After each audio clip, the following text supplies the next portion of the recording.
Hey guys, it's your boy Chris here, back here with another video. Sorry I didn't upload like yesterday.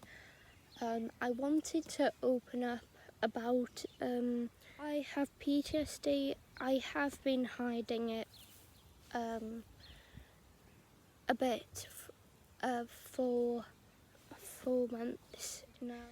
You're kind of the first, to hear about this. I'm sorry. I had been very kind of uncomfortable talking about it, and current time it's okay if you're struggling.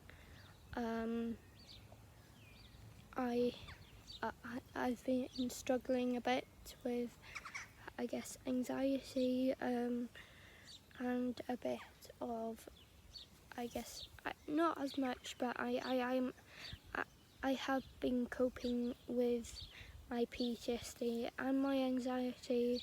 The important thing is just really to keep busy, and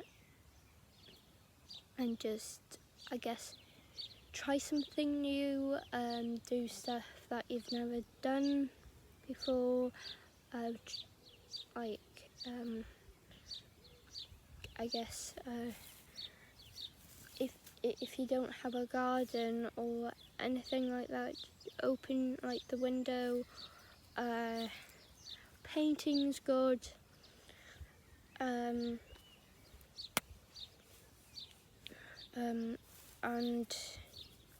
just keep safe, everyone. Hope you guys have enjoyed the video. Sorry if this is all over the place, but I wanted to open up about this topic, and I hope you guys like it. Comment down below if I should talk more about this topic. Subscribe if you're like new, and hope you guys are having a lovely good day, and goodbye.